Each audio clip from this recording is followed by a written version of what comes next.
Hello darlings, welcome or welcome back to my channel. My name is Coralie and Happy New Year! Oh my god, I hope you guys are enjoying a great beginning of 2024.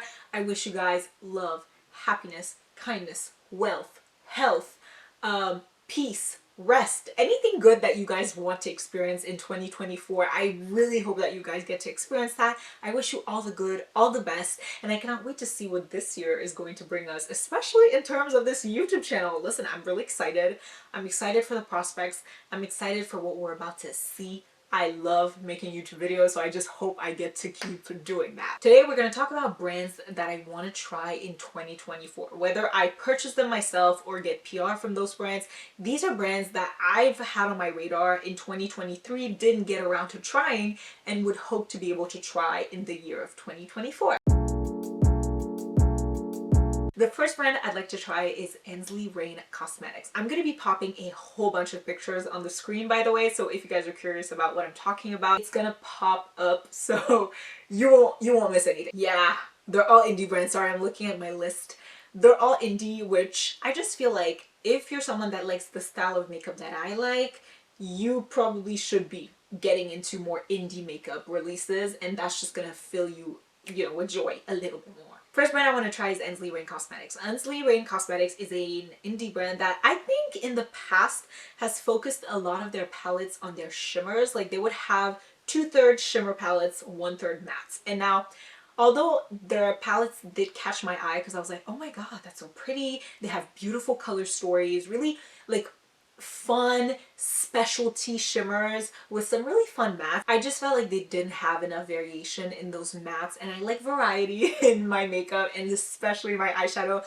I like to be able to use a really deep shade as liner. I like to be able to just mix and match depths and have enough matte options so that my shimmers can complement the building of mattes on my eyeshadow. I don't know if that makes sense, but recently their last two palettes, Lands of Enchantment and Cold Moon, pardon me, have a more 50-50 ratio of shimmers and mattes, which I was like, oh, now that's interesting. And so those two palettes are definitely, girl, I'm keeping my eye on you. I want to see what else they release also, because I want to see which color story is absolutely going to call to me. But I literally wanted Lands of Enchantment, and I also wanted to get Cold Moon, and I really appreciate the more like mattes and shimmer ratio. Like it's not so many shimmers and a few mattes, it's like same amount of mattes and shimmers, because that actually also makes their shadows cheaper. Like their palettes are cheaper when they have more mattes because specialty shimmers cost a lot of money. That's pretty much it about Elle. However, I will say one caveat, they have been called out for using, I would say, AI art, which I don't like. I don't really like that about them. A lot of ethical and moral dilemmas are presented when you talk about AI art, and I'm using art in quotations because it's a whole lot of stealing, not a whole lot of doing. I definitely am not an expert on the subject, but I will say that it makes me a little bit icky. I would like for Elle to remedy that. Does that make sense? Okay. Next brand I really want to try is Cosmic Beauty. First palette that really caught my attention was the Muse palette. The Muse palette, when I saw it, I was like, oh, you're kidding. I was like, you're kidding. This is so beautiful. It's like a more muted, grungy, purplish, mossy green palette, and all the shades in that palette look so sublime. I still want to buy it as much as I wanted to, I think in February or March. I still want to buy it right now. It's beautiful, and so many people have raved about their formula that I can only assume that they have great things and I need to try them, you know what I mean? So I'm really, really excited to see what else they're gonna do. The other palette I also really liked is the one they just released. It's the Winter Wonderland palette, I think, their winter release. Those two, and the Gothic palette, but the Gothic palette is more monochromatic, which is less my style. But those like three palettes, which all have purples coincidentally, I think are beautiful, and I love their packaging. I love their price point. They have really, really good price points on their eyeshadow palettes. They aren't super cheap, but they aren't super expensive. They feel like a great mix of both. So Cosmic Beauty, I'm coming for y'all. I am coming for y'all 2024. Next we have Mercier Cosmetics. A lot of these brands are like palette focused, but Moira Cosmetics is a brand that actually does a whole lot. And I think the product I probably want to try the least in their line is their eyeshadow palettes. But they have this set of gel liners. When I say gel liners, I mean pencil liners for the waterline, like solid color gel liners. I'm pretty sure I'm gonna end up buying that. I'm pretty sure I'm gonna end up buying that. I don't care if it like breaks my low buy or whatever. It's just, these are all colors that I use a lot in my eyeshadow and love using in my waterline. So I'm just really interested in that brand. But the other thing that also really interests me is how they have great ranges, okay?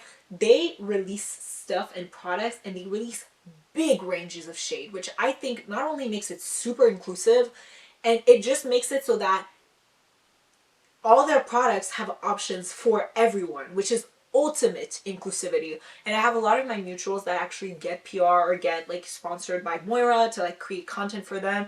And honestly, the products look amazing. The products that I want look amazing.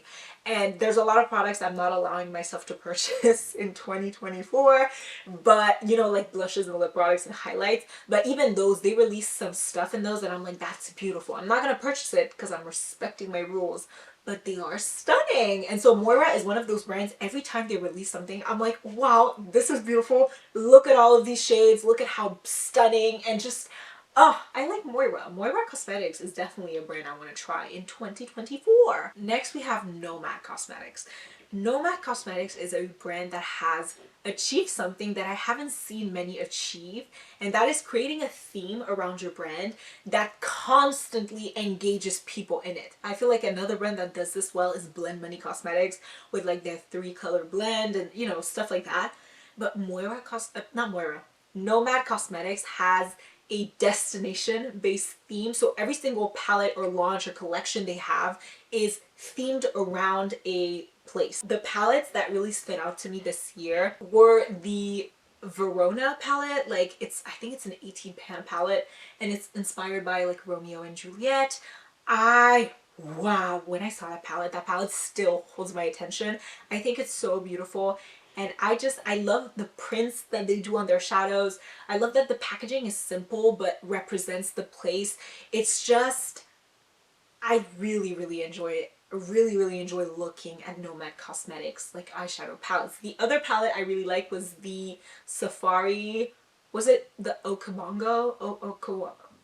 It was a grungy green and neutral eyeshadow palette, and that was stunning. So beautiful, so ethereal. Well, I guess not ethereal, but pretty and grungy. I really enjoyed the look of it. They have had some issues in tone deafness, especially relating to, I don't want to say black people, but like things in history that involved black people, especially in their their Ghost Town palette. So I hope they do kind of remedy that so we don't run into those issues again. But I do like that they have a very diverse PR list. They send makeup to like people of variant ethnicities, skin tones, etc, etc. So that really helps you be able to make a choice. But yeah, I just really like the concept of the brand. I think it's so fun that it's like a travel slash destination based brand. It's just like, I would have never thought of that, and I just love that they did. So cool. Last but not least is Simply Posh Cosmetics. I'm not gonna lie to y'all, Simply Posh Cosmetics is like one of the representations of a perfect eyeshadow palette ratio for me. So you get 2/3 of mattes, 1/3 of shimmers. I just really like that format. I think it's fun. It's quick and to the point, but it's very versatile. I think color stories like these are very versatile. Simply Posh Cosmetics took me by surprise. The first palette of theirs that I saw was the Citrus Punch palette, and it was bright pinks, oranges, yellows, green. I was like, wow, this is my style. I love bright colors. I mean, I feel like every time I make videos right now, I'm just wearing not bright colors. Like these are definitely muted gray and mauve tones, but I love bright colors. If you look at my palette ranking, which I will put somewhere on the screen, I literally ranked all the colorful palettes at the top and all the neutral palettes more on the bottom. So I feel like that's enough of a tell so that you guys know what I like in my eyeshadow palettes, which is usually color. So when I saw that, I was like, oh, Oh my god. I was like, Simply Posh, say less. This is beautiful. But then they sold out and it was like complicated. They were selling singles, but I was like, I don't want your singles. I want sorry, that sounded really hatery. But I was like, I don't want singles. I want the palettes. So I didn't end up purchasing that one. Then they, I think, re-released, was it Fairy Tale Fairies? I think the name is Fairy Tale Fairies. Again, everything will be on the screen, so even if I say something wrong, I'll put the correct one on the screen, so you'll see what it is. But it's like a really like fairy-like pastel, I would say pink, purple, teal, blue color story. Very fairy-like, you know what I mean? If you look at the fairy emoji on your phone, those were the colors they put in that palette. And I saw this and I was like, God, this, wow, beautiful. Then they released this like cozy, oh my god, cozy cozy cabin palette for like holidays and Christmassy kind of vibe. It was more muted than their other palettes, but I loved it. I was like, this is a very, very pretty palette. And their shimmers, what I love also about them, I feel like Cosmic Beauty, they have a really nice budget options. Like their mattes seem to be really great, but their shimmers seem to be a little special, but not too special so that they're hard to work with or not great for beginners, but special enough that they add something different from like a mainstream brand. It's like dual chromes, or sometimes it's like a base with a different color sparkle, just subtle things, but that make the world of a difference without hiking the price up to like $100, right? They just released, what was it called? The Aurora something eyeshadow palette, which I do think is my favorite color story they've done this year, because it's just so vibrant, so bright, so beautiful. The shimmers are stunning. The theming, I love the theme of Aurora lights. Like, it's such a beautiful natural phenomenon, so just like to see it represented in palettes too is just really, really fun and really exciting. Overall, I feel like Simply Posh has had a great year in terms of releases, and just I think all of their color stories called to me, and that is impressive for a brand to do. That is really impressive for a brand to do. This was my list of brands that I want to try in 2024, brands that I have never tried anything from yet. Now for the honorable mentions. I want to try more from Bella Beauty Bar. The palettes that I tried two, Pastel Garden and Best Mattes, are literally some of my top ranking palettes in my collection. Like, they were definitely top 10 or top 5, I think. Both of those were top 5, which hard to do. It's really difficult to like rank so high, especially because I try so much. But I just really, really enjoyed the formula. The shimmers were great, the mattes were great, and I really enjoyed a lot. Even though I didn't buy them, I enjoyed a lot of the later palettes they released during the year. Basic Witch, Recently De-Influenced, Bejeweled, and no, I think that was it. Sun and the Sea also.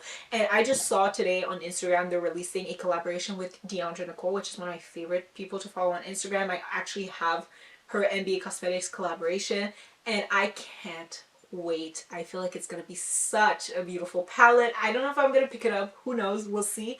But I trust Deandra. She has great taste, so I think it's gonna be really amazing. Anyways, Glaminatrix Cosmetics. Glaminatrix Cosmetics is a brand I only discovered this year, and beautiful brand. Beautiful, beautiful brand, beautiful products.